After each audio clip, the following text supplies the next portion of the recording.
সম্পর্কের সমস্যার কথা শুনলেই আমরা চুপ করে বসে থাকি। ভাবি এই তো সব ভালো ছিল, সবটা নিজের মনের মতো ছিল।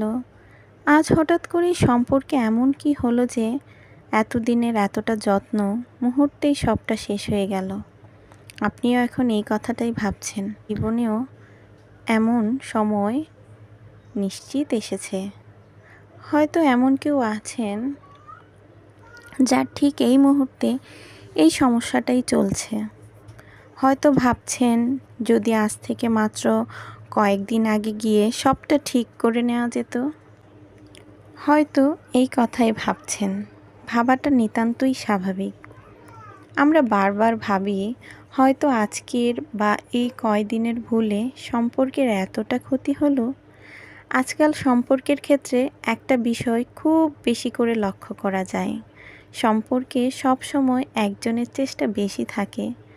একজন প্রাণপণ চেষ্টা করে সম্পর্ক টিকিয়ে রাখতে, আর একজন চেষ্টা করলেও মনে হয় তাতে এতটা টান থাকে না, আছে থাকবে এই রকম একটা ভাব। কিন্তু সত্যিকারের সম্পর্কে এমনটা কখনোই হয় না। তাতে দুই তরফা চেষ্টা থাকে, প্রাণপণে চেষ্টা থাকবে একসাথে। সম্পর্কের এটা একটা জরুরি বিষয়। সব কিছু শেষ হয়ে গেলেও সাথে থাকাটা জরুরি। তো এই দিক দিয়ে ভেবে দেখলেন একদিন বা কয়েকদিনের ভুলে কিছুই হয় না। একটু প্রথম দিকের কথা মনে করুন।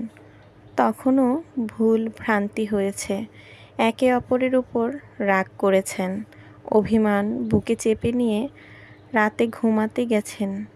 তবুও খুব ভোরে উঠে ভালোবাসি বললেই সবটা ঠিক হয়েছে।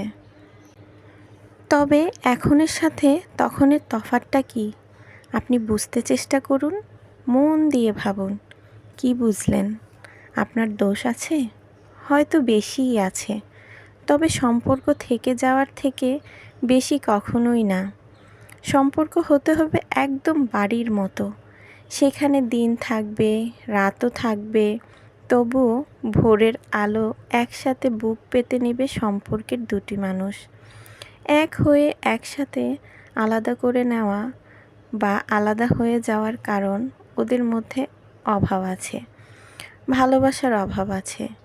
একজন চাইছে না, আগের মতো করে চাইছে না, সেটাই বুঝতে হবে।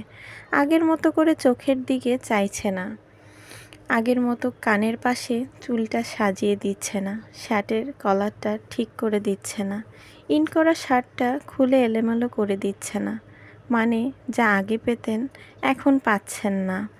হতে পারে এটা সাময়িক, সে হলে আবার সবটাই ঠিক হবে।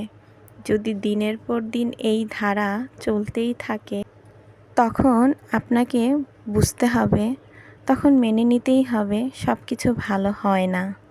ভালো হতে গেলেও কিছু ছাড় দিতে হয়।